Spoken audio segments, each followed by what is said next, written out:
अस्सलाम वालेकुम नाज़रीन, इमरान याकूब खान साहब और ज़फ़र इलाली साहब के साथ मैं हूं Samina Pasha. Program Viewpoint में आपको खुशामदीद कहती हूँ। काफ़ी गर्मा गर्म बयानात आप सुन रहे थे। अभी हम देख रहे हैं कि जैसे जैसे वक्त आगे बढ़ रहा है वैसे वैसे जो इस वक्त सियासत है उसमें गर्मी नज़र आ रही है और यही वजह है कि अपोजिशन या हुकूमत दोनों ही एक दूसरे को आड़े हाथों ले रहे हैं। प्राइम मिनिस्टर इमरान खान साहब आज मियाँ वाली पहुँचे, वहाँ पर उन्होंने मुख्तलिफ तरक्याती प्रोजेक्ट्स का इफ्तिताह भी किया और इसके साथ साथ उन्होंने एक जलसे से खिताब करते हुए एक दफ़ा फिर से ये वाज़ेह कर दिया कि जनाब NRO नहीं देंगे। अपोजिशन को बिल्कुल वो तैयार नहीं है NRO देने के लिए और ना ही उनसे किसी किस्म की मफाहमत के लिए तैयार है। दूसरी जानिब अपोजिशन के हमजा शहबाज शरीफ साहब को भी आपने सुना, शहबाज शरीफ साहब के साहबजादे, और वो भी काफ़ी गुस्से में थे। उन्होंने कहा कि आप तो खुद बहुत बड़े माफिया हैं और काफ़ी उन्होंने भी लत्ते लिए इमरान खान साहब के। दूसरी जानिब हम देख रहे हैं कि ओवरऑल एक टेम्परेचर जो है इस वक्त सियासी वो बढ़ा हुआ है। ऐसा लग रहा है कि तमाम ही सियासी जमातें कुछ इलेक्शन मोड में आ चुकी हैं और यही वजह है कि जलसे जुलूस भी मुख्तलिफ जगहों पर मुख्तलिफ शहरों में हो रहे हैं। बल्दियाती इलेक्शन भी बिल्कुल करीब है और उसके लिए भी एक ज़ाहिर है कि टेम्परेचर बढ़ा हुआ नज़र हमें आ रहा है और तैयारी भी हो रही है। मुख्तलिफ सियासी जमातों की इस हवाले से क्या हिकमत अमली है, कौन सच कह रहा है कौन झूठ कह रहा है, आवाम का रुख किस तरफ हो सकता है, इसके हवाले से भी गुफ्तगू और साथ ही साथ ये भी बात करेंगे कि जनाब सिंध असम्बली में जहाँ पर आज बल्दियाती एक्ट जो है उसको मंजूर कर लिया गया है, उस पर अपोजिशन के शदीद तरीन तहफ़्फ़ुज़ात थे, भले वो MQM हो या फिर PTI, दोनों ही सरापा एहतजाज थे। काफ़ी हंगामा आराई भी हुई, आपने देखा कि सिंध असम्बली के इजलास में, लेकिन इसके बावजूद भी बहरहाल बिल तो अक्सरियती बुनियाद पर मंजूर कर लिया गया है। तो क्या वाकई, वैसे तो हमेशा जमहूरियत के लंबरदार बनती है पाकिस्तान पीपल्स पार्टी, लेकिन एक ऐसा बल्दियाती निज़ाम जिस पर सबके तहफ़्फ़ुज़ात है और उनका ये कहना है कि इख्तियारात निचली सतह पर मुंतकिल नहीं हो रहे, ऐसे बल्दियाती निज़ाम को नाफिज करके सिंध में पीपल्स पार्टी क्या हासिल करना चाहती है, गुफ्तगू करेंगे जिन हवालों से। आप सबको खुशामदीद हूँ। इमरान साहब, पहले आपकी तरफ आते हुए, काफ़ी टाइम गुजर गया लेकिन प्राइम मिनिस्टर साहब की जो स्टेटमेंट है वो नहीं बदली कि NRO नहीं देंगे और हमजा शहबाज साहब उधर हम देख रहे तनकीद। टेम्परेचर ये जो सियासी बढ़ा हुआ है इसकी वजह बल्दियाती इलेक्शन है, आने वाले आम इंतखाबात हैं, या फिर ओवरऑल एक फ्रस्ट्रेशन आपको नज़र आती है कि कोई फ्रस्ट्रेशन है गवर्नमेंट में भी और अपोजिशन में भी कि दोनों ही कुछ नहीं कर पाए अपनी अपनी जगह पर? बिस्मिल्लाहिर्रहमानिर्रहीम। समीना, सबसे पहली बात तो ये है कि वज़ीर आज़म साहब हमेशा कहते हैं वो NRO नहीं देंगे और अपोजिशन हमेशा कहती है कि आपसे NRO मांगता कौन है। तो वज़ीर आज़म साहब क्यों नहीं बता देते कि उनसे NRO कौन मांगता है? बता दें कि कौन मांगता है। दूसरी बात ये कि आपने देखा है कि हमजा शहबाज आज कितने एग्रेसिव थे और उन्होंने जो वज़ीर आज़म को लेके गुफ्तगू की है, तो मैं ये समझता हूँ कि being a follower of politics के ये जो गर्मा गर्मी है इसमें एंगर भी है, इसमें नाराज़गी भी है, इसमें फ्रस्ट्रेशन भी है। हाँ जी, बिल्कुल है। उसकी बुनियादी वजह ये है कि एक तो ये कि हुकूमत, अगरचे वज़ीर आज़म साहब बड़ी माज़रत के साथ वज़ीर आज़म साहब ये कहते फिरें कि जनाब महंगाई पाकिस्तान में सबसे कम है, लेकिन खुदा जानता है कि यहाँ पे महंगाई ने लोगों का जीना हराम कर दिया। और आप ये देखें कि रोटी जो है वो उसका भी ऐलान हो गया कि 12 रुपये में मिलेगी और नान 18 रुपये में मिलेगा। तो गरीब आदमी जिसने बेचारे ने सिर्फ रोटी ही खानी है और अगर सर्दियों के इस मौसम में उसे गैस भी ना मिले और उसने बाहर से लेनी हो, तो 4 बच्चे हों एक गरीब के और 2 खुद मियाँ बीवी, तो 6 बंदों का घराना हो ना, तो 300 रुपये तो उसे सिर्फ रोटी के लिए चाहिए। तो रोटी क्या वो पानी में भिगो के खाएगा? महंगाई का तो ये आलम हो गया है, लोगों के ना बिल पूरे हो रहे हैं ना रोटी उनसे खाई जा रही है। और वज़ीर आज़म साहब और उनकी सारी टीम ये कहती है कि जनाब महंगाई पाकिस्तान में कम है। हत्ता कि अली ज़ैदी साहब ने तो कमाल का काम किया, उन्होंने तो कह दिया लंदन में भी महंगाई जो है ना पाकिस्तान से ज़्यादा, पाकिस्तान में तो अब मैं क्या कह सकता हूँ ऐसी बातों में। तो ये जो फ्रस्ट्रेशन है ना, हुकूमत को इस बात की है कि वो कर नहीं पाए कुछ, अपोजिशन को इस बात की है कि वो हुकूमत को हटा नहीं पाए, दोनों ही फ्रस्ट्रेटेड। अच्छा, अब दोनों फ्रस्ट्रेटेड हैं और दोनों अपना अपना गुस्सा निकालने की कोशिश कर रहे हैं। लेकिन मैं अर्ज़ कर दूं, क्योंकि तमाम ये जो वज़ीर आज़म साहब रोज़ाना की बुनियाद पर जलसे जुलूस कर रहे हैं, तकरीरें कर रहे हैं, तो ये भी एक इलेक्शन मोड है। वो आवाम के पास जा रहे हैं, अपना केस बिल्ड कर रहे हैं और बार बार अपना नैरेटिव बयान कर रहे हैं। उसी तरह से हमजा शहबाज जो इतना एग्रेसिवली बार बार, आप देखिए वो भी रोज़ाना की बुनियाद पर मीडिया टॉक कर रहे हैं और रोज़ाना की बुनियाद पर अब वो हुकूमत के लत्ते ले रहे हैं, तो वो भी एक इलेक्शन मोड है।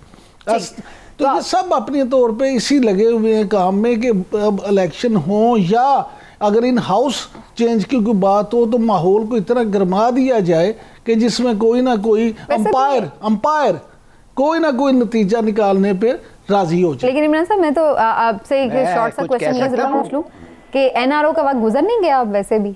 अब तो वो कहते हैं ना हाथ ही निकल गया, अब टाइम कौन सा रह गया जो मफामत कर भाई एनआरओ देने की बात नहीं हो रही, मैं आपसे क्या कह रहा हूँ, असल तो सिर्फ नैरेटिव है। ठीक हो गया।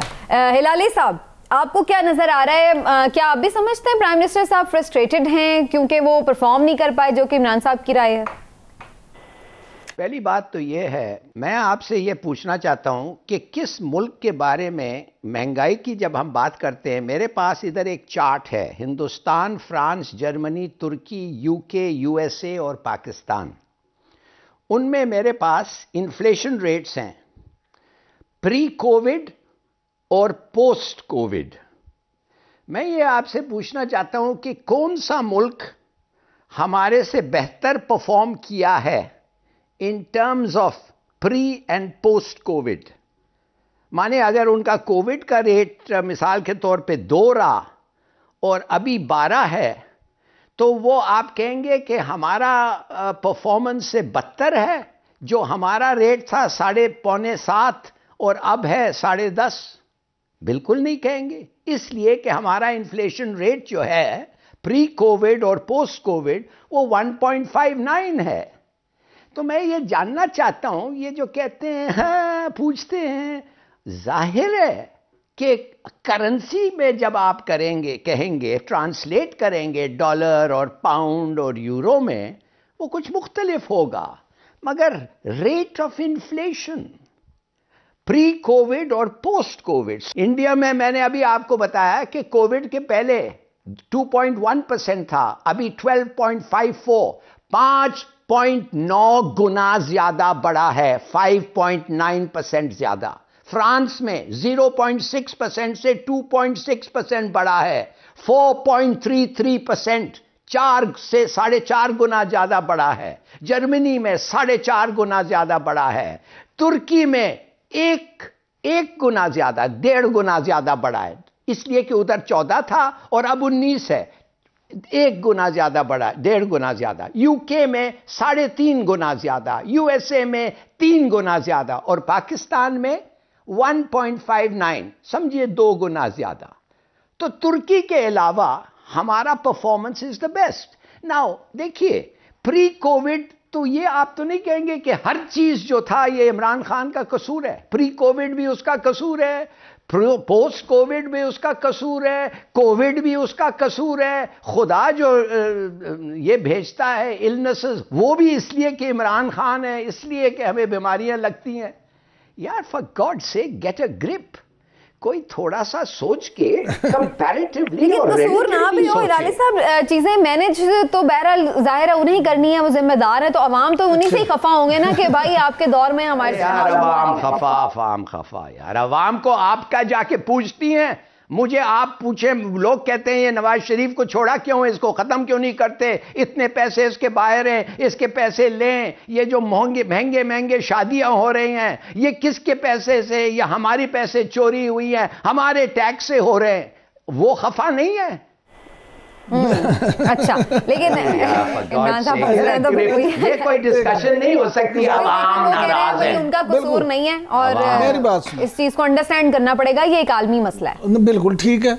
असल में ना हिलाली साहब चाहते ये खुद ही मुद्दई हो, खुद ही वकील और खुद ही जज बन जाए, सब चीज सारा कुछ वो खुद ही करें। हिलाली साहब ने जो इकोनॉमीज की बात की है ना, मैं कहता हूँ बड़ी अच्छी बात है, लेकिन क्या ही अच्छा होता अगर वो उन इकोनॉमीज का साइज भी बताते कि वहाँ पर कैपिटा इनकम कितनी है, उनका जीडीपी कितना है। आपका जीडीपी था 316 अरब, जो कम हो के 250 हो गया, अब दोबारा 280 के करीब है। आप कोविड से पहले महंगाई में आप डबल डिजिट पे जा चुके थे। कोविड के बाद की बात नहीं कर रहा, प्री कोविड बात कर रहा हूँ। उसके अलावा अगर आप ये देखें, अभी जो आपकी हफ्तावार महंगाई है वो है 18.5%, 18.5%, और अगर आप ओवरऑल देखें तो वो 11.5% के करीब है। आप ये सारी चीज़ें देखें कि जब आप इकोनॉमीज़ की बात करते हैं, दूसरे मुल्कों की बात करते हैं, तो वहाँ पे लोगों की जो इनकम है आपको वो भी देखना पड़ेगा। फिर सबसे बढ़कर ये है कि आपने इंडिया और बांग्लादेश की बात की। इंडिया में महंगाई 5.3% के करीब है। आप उसका कैसे 18% से मुकाबला करेंगे? बांग्लादेश में भी 5% के करीब है।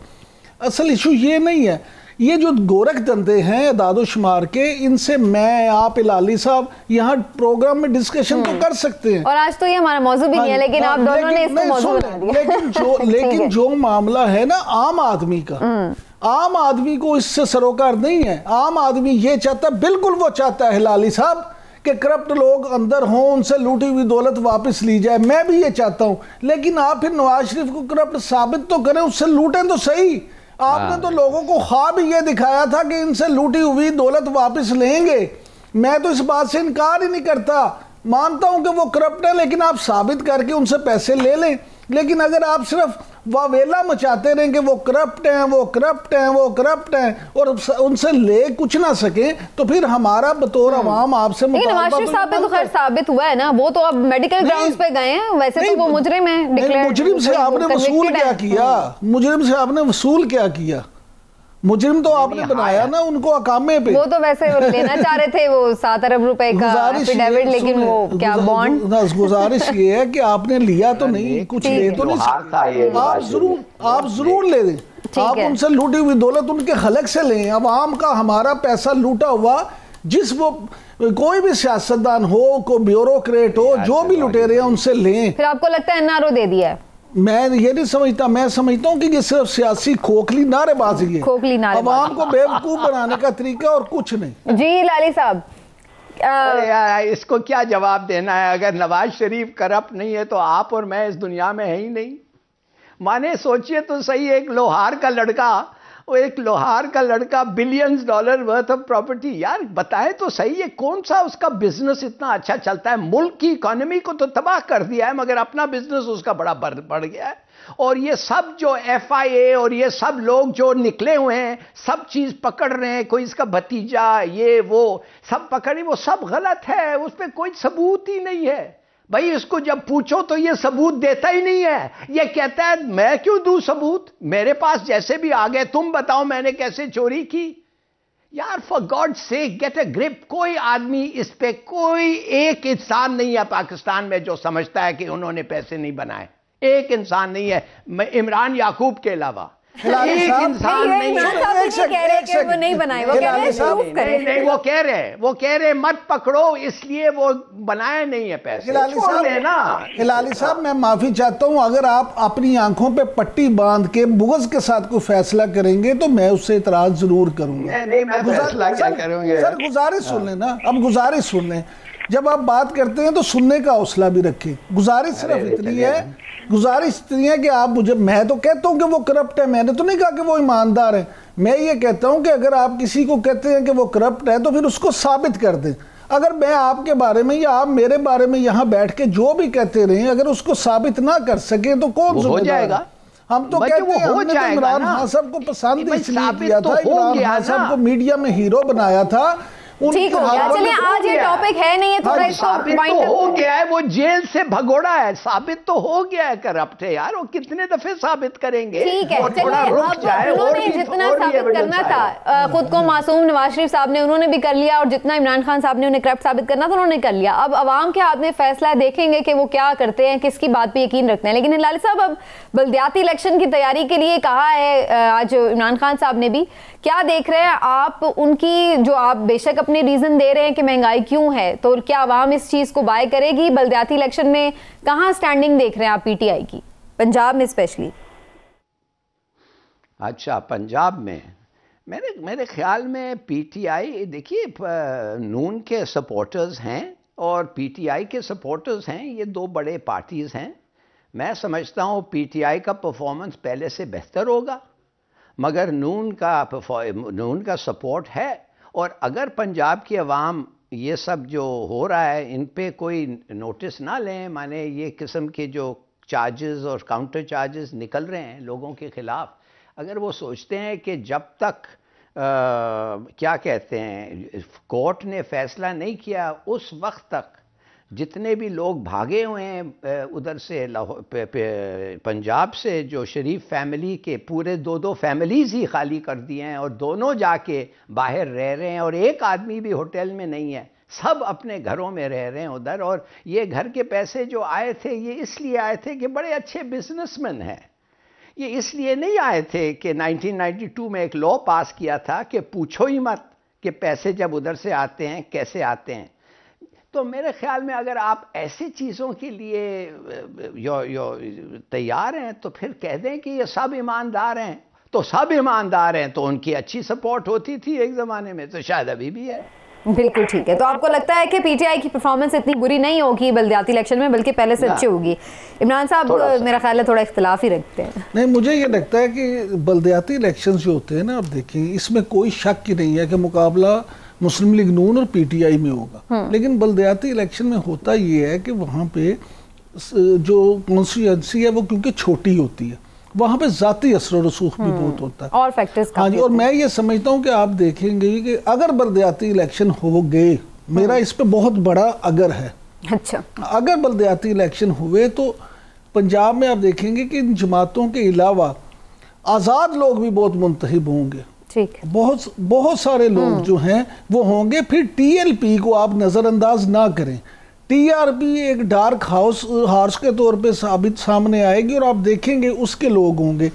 फिर इसके अलावा कुछ पॉकेट्स जमात इस्लामी की भी हैं। तो पंजाब में फिर काफ लीग जो है वो कुछ शहरों में आप देखेंगे, गुजरात, मंडी, बहाउद्दीन, सियालकोट, इस तरह के में वो भी अपना असर रसूख रखते हैं। तो इस तरह से मिली जुली जो है पोजीशन वो सामने। चलिए, बल्दियाती इंतखाब की बात हो रही है तो ज़रा सिंध के हवाले से बात करनी बड़ी ज़रूरी है। इस पर हमने लास्ट टाइम भी डिस्कशन की थी लाली साहब काफ़ी डिटेल में कि ये जो एक्ट लेके आ रहे थे सिंध में, उसमें क्या वाकई वो एक हम कह सकते हैं कि इख्तियारात निचली सतह पर जा रहे हैं। आज बहुत ज़्यादा हंगामा आराई हुई है जनाब, और उसके बाद बहरहाल ये बिल पास हो गया। लाल साहब, आपको लगता है कि ये बिल पास होने से कोई फर्क पड़ेगा पीपल्स पार्टी को? अगरचे वो खुद ऐसा लग रहा है कि चाह ही नहीं रही थी कि बल्दियाती निज़ाम आए और वो उन्हें करना पड़ा है, तो बस उन्होंने कर दिया, लेकिन उसका कोई प्रैक्टिकली फायदा नहीं है। बड़ा फायदा है प्रैक्टिकली। पीपीपी के बारे में एक चीज़ याद रखें, पीपीपी का अगर प्रैक्टिकली फ़ायदा नहीं है तो वो होते ही नहीं है उधर। अब प्रैक्टिकली इन्होंने इतना किया है कि पहले 2013 में तो उन्होंने, जब दुरानी साहब थोड़े दिन के लिए गवर्नर बने थे और इबाद नहीं था, शायद वो छुट्टी पे था, उन्होंने जल्दी से एक बिल पास किया था जिसमें लोग कहते थे कि वो पर भी लोकल गवर्नमेंट के पर कट गए थे। अब तो मैं आपको बता सकता हूँ कि उनके पैर और चोंच भी कट गया। अब प्रोविंशियल गवर्नमेंट के पास कुछ नहीं है। उन्होंने अस्पताल ले लिए और हर चीज़ ले लिए और एक मजाक बना दिया है लोकल गवर्नमेंट को, और ख़ुद पैसे देंगे लोकल गवर्नमेंट को। और आप सोचिए, जब खुद पैसे आप देते हैं तो जो लोकल गवर्नमेंट होता है वो क्या कहेगा? वो आपको खुश नहीं करने की कोशिश करेगा। अच्छा, साथ साथ मेयर की इलेक्शन उन्होंने किया है कि सीक्रेट में होगा, और वो लोकल गवर्नमेंट के वो जो हेड्स होते हैं वो इनको इलेक्ट करेंगे एक सीक्रेट बैलेट में। तो वो तो पैसे तो चलेगा ना, जिधर पीपीपी होता है तो पैसे के बगैर कुछ नहीं होता है। तो जब पैसे चलेगा तो पैसे के रिजल्ट्स आएंगे, तो मेयर भी उनका ही बंदा हो जाएगा।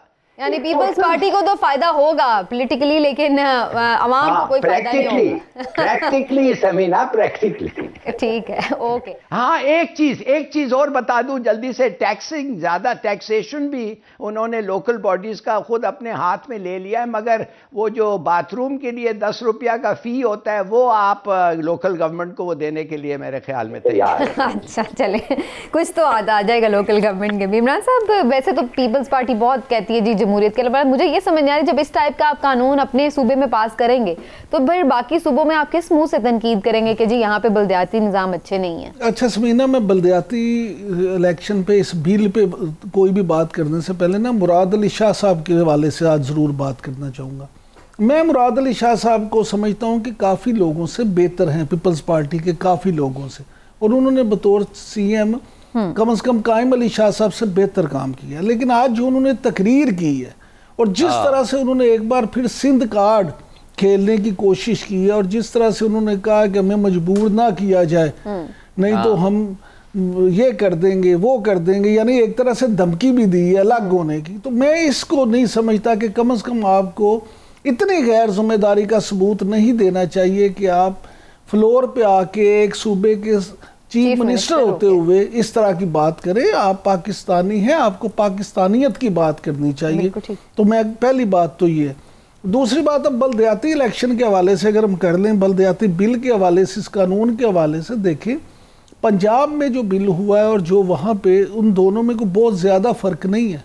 काफ़ी चीज़ें हैं जो उनमें मुमासलत भी है, लेकिन असल इशू ये है कि सिंध में किसी को ऑन बोर्ड ही नहीं लिया गया, किसी से बात ही नहीं की गई।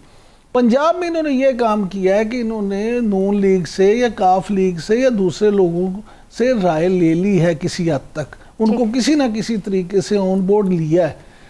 असल में ये एहतजाज सिंध में हुआ ये है, अगर पीपल्स पार्टी भी ऑन बोर्ड ले लेती, देखिए ये सियासतदान करते क्या हैं, जिस पार्टी की हुकूमत आती है वो हमेशा ये कोशिश करती है कि इस तरह की कानून साजी करे कि बलदियाती इलेक्शन जो है, अव्वल तो उनकी कोशिश होती है कि बलदियाती इलेक्शन हो ही ना, सही है, और अगर करवाने भी पड़े तो इस तरह की कानून साजी की जाए कि उनकी पार्टी को ज्यादा से ज्यादा फायदा हो और इख्तियारात का मंबा वही रहे। बिल्कुल सही। लिहाजा ये कोई होनी बात उन्होंने नहीं की, लेकिन तरीकाकार जो है वो इतना गलत इख्तियार किया गया कि जिससे लोगों को ज्यादा गुस्सा है। बिल्कुल ठीक है। और वो आप कह रहे थे कि उन्होंने ऑन बोर्ड नहीं लिया, तो जाहिर है कि जब आपने ऐसी कोई कार्रवाई डालनी होती है तो फिर उसमें ऑन बोर्ड आप कम ही लेते हैं लोगों को। लेकिन एनीवेज ही देखते आने वाले दिनों में क्या होती है। कोई नहीं है खास, सब ऑपोजिशन के पास अगर वो उन्होंने बिल पास कर लिया है, वो देखते हैं कि क्या वो चैलेंज करते हैं या क्या होता है। लेकिन इन सारे हंगाम में एक बड़ा सवालिया निशान तो अभी भी है कि क्या बलदियाती इंतखाब बहरहाल हो जाएंगे, चाहे जैसे तैसे भी। देखते हैं जी आने वाले दिनों में क्या रुख इख्तियार करती है सूरत हाल। अभी एक ब्रेक लेते हैं नाज़रीन, ब्रेक से वापस आते हैं तो बात करेंगे TTP के साथ मुआहदे के हवाले से, जिस पर मुज़ाकरात हो रहे थे, सीज़ फायर का ऐलान भी था, लेकिन अचानक से TTP ने ये सीज़ फायर को तौसी देने से इनकार कर दिया है। इसकी क्या वजूहात और मुज़ाकरात का मुस्तकबिल क्या होगा, इस पर बात करेंगे एक ब्रेक के बाद। हमारे साथ रहिए।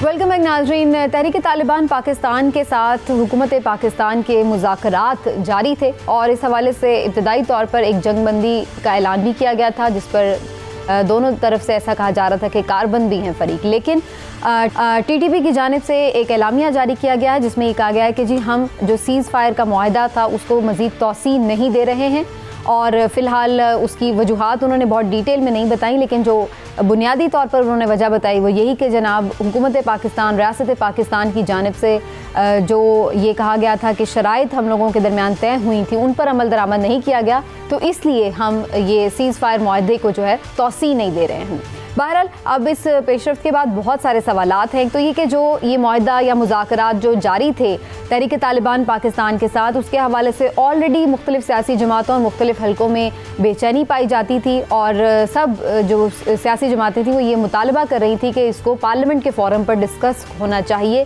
कि क्या उनसे मुज़ाकरात हो रहे हैं और उनकी क्या टर्म्स एंड कंडीशंस हैं। वो भी अभी सामने नहीं आई थी मुकम्मल तौर पर, कि उसके बाद अब ये ऐलान सामने आ गया है। दूसरी जानिब हमने ये भी देखा है कि अफ़गान तालिबान ने इस मामले पर थोड़ा लाताल्लुकी का इजहार किया है कि जनाब हमारा उनसे, तहरीक तालिबान पाकिस्तान से कोई ताल्लुक नहीं है, लेकिन ये ज़रूर बताया जा रहा था कि वो कहीं ना कहीं सालिस का किरदार अदा कर रहे थे। तो अब इन मुज़ाकरात का आखिरकार क्या मंतकी अंजाम होगा? क्या खुदा न खास्ता मुल्क में दोबारा से कोई बेअमनी की लहर नज़र आ सकती है? और उसके साथ साथ ये भी कि ये जो मुआहदा हुआ था या नहीं था या होने वाला था, इसके हवाले से अगर आगे मज़ीद बढ़ना है तो वो कौन सी टर्म्स एंड कंडीशंस हैं जिस पर बढ़ा जा सकता है, और उसमें पार्लियामेंट को क्या इत्मीनान में लेना होगा या नहीं। मुख्तलिफ सवालात हैं जिन पर बात करने की कोशिश करेंगे। और तौर पर आज हमें इस सेगमेंट के लिए ज्वाइन किया है जनाब एहसानुल्लाह टीपू महसूद साहब ने। आप सीनियर सहाफ़ी हैं और ख़ास तौर पर अफ़गान उमूर के माहिर हैं, गहरी नज़र रखते हैं इन मामलात के साथ, तो उन्हीं से मैं इस सेगमेंट में बात का आगाज़ करूँगी। एहसानुल्लाह साहब, बहुत शुक्रिया आपके वक्त का। सबसे पहले तो आपसे मैं यही जानना चाह रही हूँ कि ये जो जंगबंदी ख़त्म करने की उन्होंने वजह बताई है, वो तो ये कह रहे हैं कि जी रियासत पाकिस्तान ने नहीं बात मानी जो उन्होंने तय किया था, लेकिन आपके ज़राए और आपका एनालिसिस क्या कहता है कि क्या वजूहात हो सकती हैं, क्या मुहर्रिकात हो सकते हैं पहले बात करने के और अब मज़ीद आगे इनको ना बढ़ाने के? हाँ बिल्कुल, तहरीक तालिबान पाकिस्तान की तरफ से जो कल एक पूरा एक बयान आया तो उसमें बड़ी डिटेल के साथ उन्होंने माजी का हवाला भी दिया था कि किस तरह माजी में जो मुआहदे हुए हैं मुख्तलिफ जो हुकूमतें पाकिस्तानी हुकूमतों के साथ, वो किस तरह वो मायदे पर यानी नाकाम साबित हुए। और फिर ये अभी जो मुज़ाकरात स्टार्ट हुए थे तो उस हवाले से भी उन्होंने डिटेल से कुछ चीज़ें डिस्कस की हैं उस प्रेस रिलीज़ में जो TTP की तरफ से इशू की गई है, जर्नलिस्टों के साथ शेयर की गई है। और उसमें जो अहम नुकता जो मेरी भी इतलात हैं वो ये कि कैदियों के हवाले से कि शुरू से यानी TTP की तरफ से एक डिमांड रहा है कि 100-102 के करीब उनके कैदी हैं जिसमें बड़े सीनियर कमांडर्स भी थे कि उनको रिहा किया जाए, लेकिन वो मेरी भी यही इतलात हैं कि वो अभी तक रिहा नहीं हुए पाकिस्तानी हुकूमत की तरफ से। तो मेन जो रीज़न बना कि उन्होंने एक्सटेंशन नहीं की सीज़ फायर में, जो कि कल 9 दिसंबर को वो जो 1 महीने की सीज़ फायर थी वो ख़त्म हो गई थी, तो उसकी मेन वजह यही है कि कैदियों की रिहाई के मुतल्लिक़ कि वो रिहा नहीं हुए, जिसके जवाब में तहरीक तालिबान ने वो सीज़ फायर का जो मुआहिदा था वो ख़त्म कर दिया।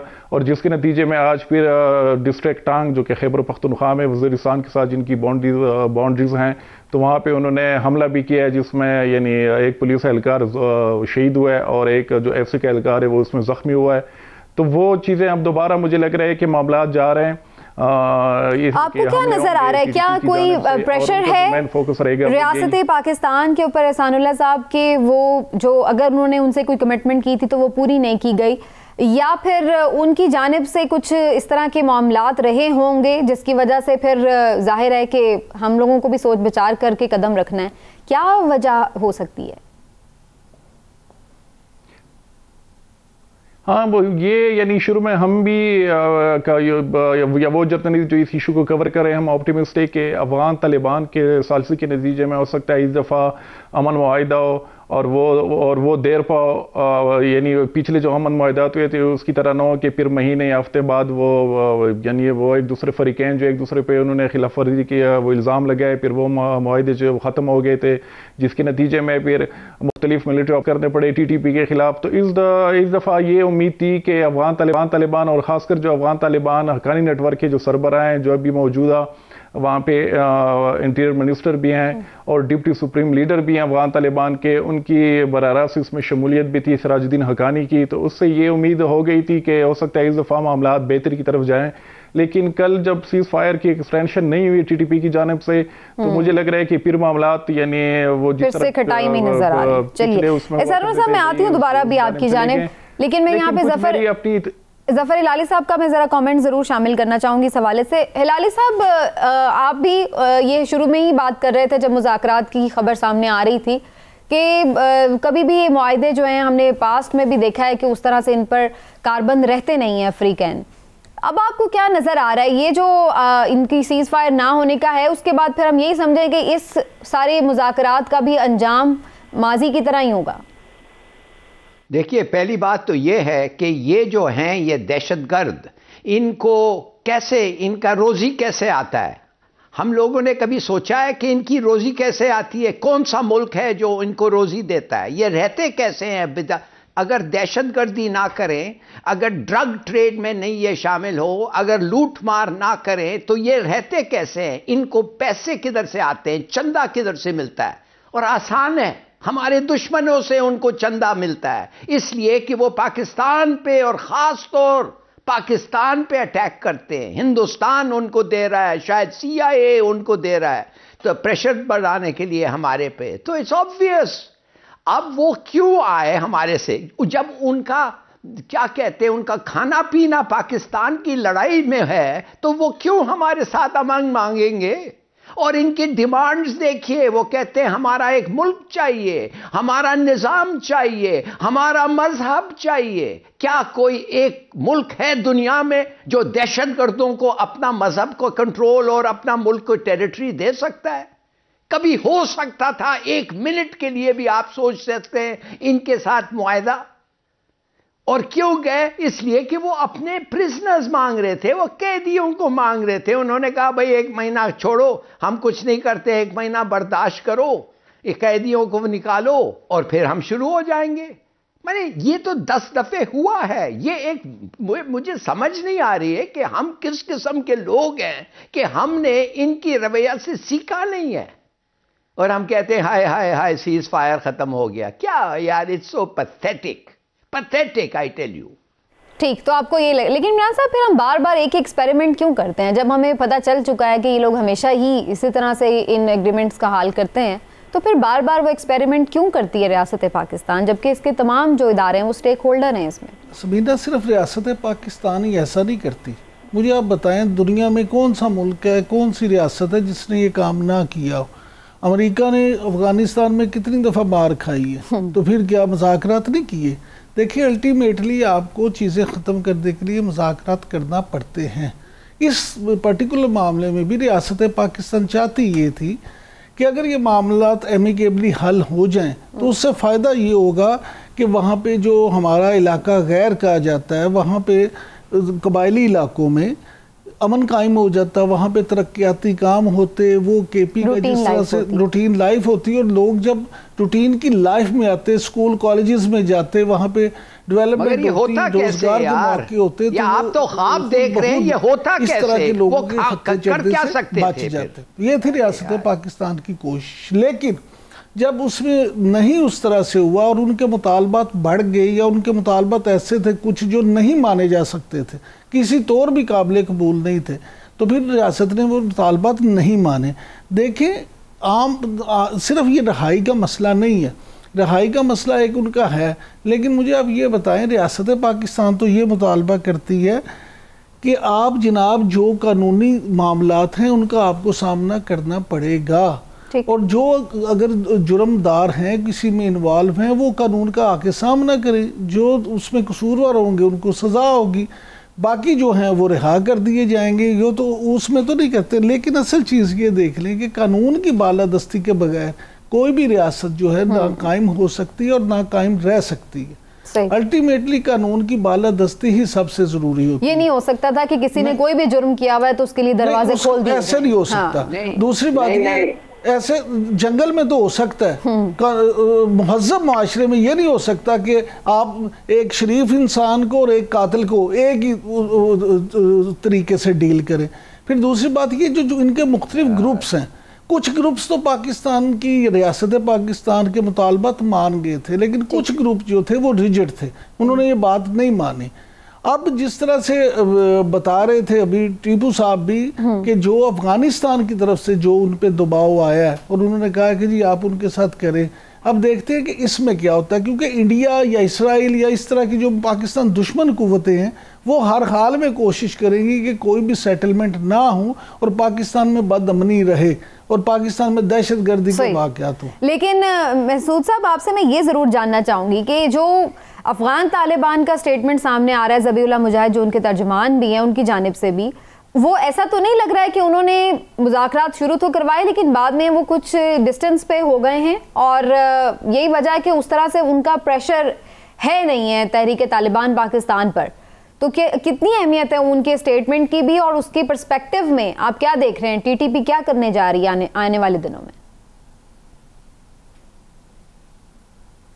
हाँ बिल्कुल, कल ज़बीहुल्लाह मुजाहिद की तरफ से दो बयानात सामने आए जो कि बड़े इंटरेस्टिंग आप कह लें, यानी एक दूसरे को वो बयानात कंट्राडिक्ट भी कर रहे हैं।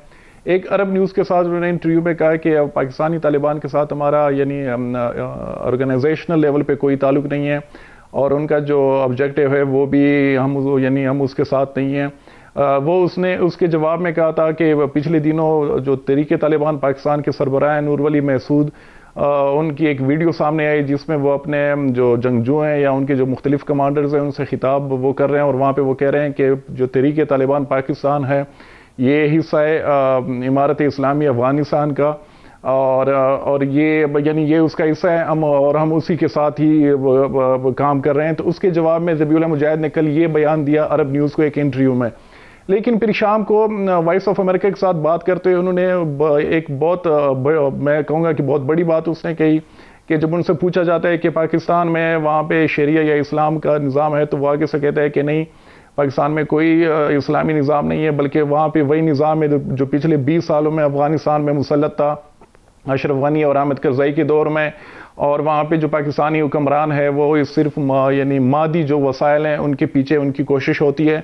और एग्जैक्टली यही नारेटिव हमेशा से रहा है तहरीक तालिबान पाकिस्तान का भी, कि चूँकि पाकिस्तान में इस्लामी निज़ाम नहीं है और ये यहाँ पे जमहूरियत है जिसको वो कहते हैं कि ये गैर इस्लामी निज़ाम है, और कहते हैं कि इस वजह से हम पाकिस्तान में या पाकिस्तानी हुकूमत के ख़िलाफ़ लड़ाई भी कर रहे हैं और उसके ख़िलाफ़ हम जिहाद भी कर रहे हैं। तो ये यानी एक तरफ से वो डिसोन कर रहा है और दूसरी तरफ से वो जो टीटीपी का नैरेटिव है वो ज़बीहुल्लाह मुजाहिद वो उसको एंडोर्स भी कर रहा है। तो और दूसरा ये कि ये हम जो अक्सर कहते हैं कि यानी हॉस्टाइल एजेंसीज हैं, इंटेलिजेंस एजेंसीज, उनकी तरफ से टीटीपी को सपोर्ट किया जाता है। एनडीएस का हम नाम ले रहे हैं, वो लेते थे या रॉ का या सीआईए का, तो अब तो अफगानिस्तान में उनका वजूद ही नहीं है। यानी न वहाँ पे एनडीएस है, न वहाँ पे रॉ है, न वहाँ पे सीआईए है। और जब से तालिबान की हुकूमत बनी है टीटीपी के हमलों में यानी हमने देखें कि उसमें एस्केलेशन है, ये वो ज़्यादा हुए हैं।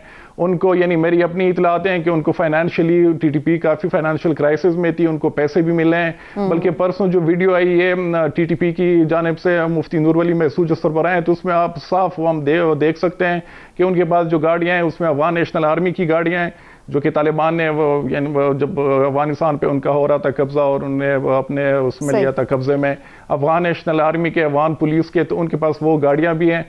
तो ये चीज़ें यानी एक हमें भी इस चीज़ को समझना होगा कि ये सिर्फ नैरेटिव के जंग नहीं है बल्कि ये एक नज़रियाती जंग। एहसान साहब, आप जो बात कर रहे हैं, अगर आप थोड़ा सा माजी में जाएं, जब ये तहरीक तालिबान बनी थी, मुझे आप ये बताएं उस वक्त तहरीक तालिबान पाकिस्तान या तहरीक तालिबान अफगान तो नहीं थी। तहरीक तालिबान तो एक ऐसी सोच और नज़रिया था जिस पे ये सब लोग इकट्ठे हुए थे। उसके बाद अगर इनके ग्रुप बन गए, आप तहरीक तालिबान पाकिस्तान कह लें या तहरीक तालिबान अफगानिस्तान कह लें या दूसरे जितने भी ग्रुप्स बने, उनकी आइडियालॉजी, उनका नज़रिया या उनकी सोच तो वही है। लिहाजा इनका आपस में जो उस तरह से ताल्लुक़ है उससे तो कोई बंदा भी इनकार नहीं कर सकता, ना इससे इनकार किया जा सकता है। तो ये मामला तो देखना ये पड़ेगा कि क्या सिर्फ ये ऐलान ही किया जाता है कि हमारा उससे ये ताल्लुक़ नहीं है, या अमली तौर पे भी कोई ताल्लुक़ नहीं रखा जाता। आप क्या समझते हैं कि ये अमली तौर पे क्या मुमकिन है तहरीक तालिबान अफगानिस्तान के लिए कि वो तहरीक तालिबान पाकिस्तान के साथ कोई ताल्लुक़ ना रखे?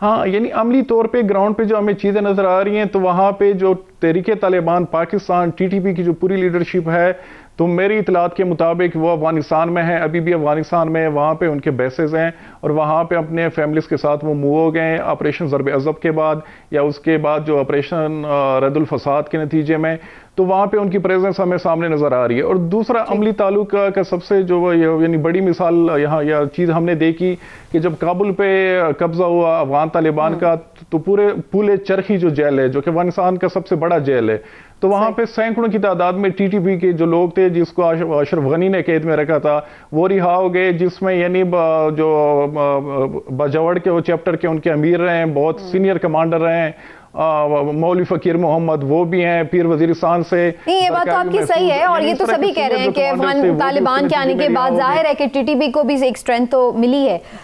मैं जरा लाली साहब की तरफ जाऊंगी। लाली साहब, ये फरमाइएगा कि डिस्कशन तो आपने सारी सुनी है जो एहसानुल्लाह साहब ने भी गुफ्तगू की, अब इस सारे सिनेरियो में आप क्या देख रहे हैं? पाकिस्तान को अब आगे क्या करना चाहिए? क्योंकि आने वाले दिनों में आप एक्सपेक्ट कर रहे हैं कि खुदा न खास्ता फिर बेअमनी भी ज़्यादा हो सकती है, ज़्यादा हमले हो सकते हैं, और फिर दूसरा ही कि हमारी स्ट्रैटेजी क्या होनी चाहिए इस वक्त? हमें पता था और पता है कि इन लोग एक एक को मदद करते हैं। हमें पता था और पता है कि $2 बिलियन का अफगानिस्तान से जो ड्रग ट्रेड है उनमें इनका हाथ है, उनसे वो पैसों से वो अपने हथियार खरीदते हैं और ऑर्गेनाइजेशन चलाते हैं। ये भी हमें पता था कि ये ड्रग पेडल करते हैं, और हमें ये भी पता है कि पाकिस्तान में अफगानिस्तान के ड्रग के नतीजे में 2 मिलियन पाकिस्तानीज हैं, 20 million, I beg your pardon, 20 million Pakistanis हैं जो ड्रग एडिक्ट्स, खास तौर हेरोइन पे। जब तक हमारी हुकूमतें ये बात सीधा रिकग्नाइज नहीं करेंगे, अवाम को नहीं बताएंगे, ऐसे मैंने आपको कहा है, इन्होंने कहा है हम पाकिस्तान की टेरिटरी पे कंट्रोल चाहिए, हमें अपना पाकिस्तान में आइडियोलॉजिकल मजहब चाहिए। खुदा के लिए इनके साथ एक ही तरीका है, लड़ो और अगर आप नहीं लड़ सकते तो आप हारेंगे। फायदा है, ताकत का इस्तेमाल ही आपके ख्याल से लास्ट ऑप्शन है। बहरहाल जनाब, ये अपनी सबकी ओपिनियन भी इस पर हो सकती है, लेकिन अगेन बात वही है कि चूंकि ये मामला कौमी सलामती से जुड़ा है तो इसके हवाले से सियासी जमातों का भी ये हमेशा से डिमांड रही है, रद्दमल रहा है कि जो कुछ भी आप मामला तय कर रहे हैं, जो भी टर्म्स एंड कंडीशंस हैं और जिन लोगों के साथ भी आप गुफ्तगू कर रहे हैं, उसको यकीनी तौर पर पार्लियामेंट में डिस्कस भी होना चाहिए। बहरहाल जनाब, देखते हैं आने वाले दिनों में इसके हवाले से क्या फैसला होता है। अभी एक ब्रेक लेते हैं, ब्रेक से वापस आएंगे तो फिर ख़ास तौर पर बात करेंगे अमरीकी जमहूरियत के हवाले से, क्योंकि अमेरिका ने जो इस सिलसिले में एक समिट का इनेकाद किया था उसमें पाकिस्तान शरीक नहीं हुआ और चीन को उसने दावत ही नहीं दी थी। उसके साथ साथ और कौन शरीक नहीं हुआ और पाकिस्तान का शरीक ना होने का ये फैसला क्या दुरुस्त था या नहीं, इसके क्या असरात हो सकते हैं, इस पर बात होगी एक ब्रेक के बाद। हमारे साथ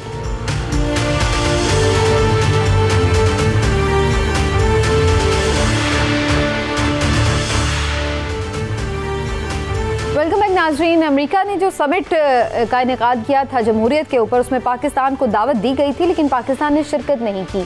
चाइना और तुर्की को शिरकत की दावत नहीं दी गई थी और करीन क़यास ये था कि शायद पाकिस्तान भी एहतजाजन शायद शिरकत ना करे या जो भी वजूहात की बिना पर शिरकत ना करे। क्या पाकिस्तान ने ठीक बात की, इसके हवाले से जानते हैं। हिलाली साहब का मौक़िफ़ पहले लूँगी। हिलाली साहब, पाकिस्तान का फैसला कैसा है?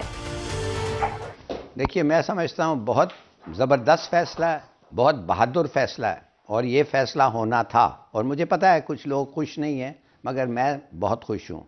देखिए, क्यों हम नहीं जा रहे हैं? हम इसलिए नहीं जा रहे हैं कि इसलिए हमने भी और अमेरिका ने भी और दुनिया ने भी एक मुआहदा किया था चीन के साथ, वो मुल्क जो चीन को रिकग्नाइज़ करते हैं, और वो ये था कि आप हमारा जो पॉलिसी है वो वन चाइना पॉलिसी होगा और ताइवान का जो है वो ताइवान जो है एक चीन का हिस्सा है, हम वो मानते हैं, मगर चीन उसको जाके ज़बरदस्ती जाके नहीं लेगा, लिहाजा मगर वो चीन का एक ना एक दिन हिस्सा बनेगा। ये अभी हमें पता चल रहा है कि चीन को बाइडन ने कहा तुम नहीं आ सकते, मगर ताइवान को उन्होंने रख लिया।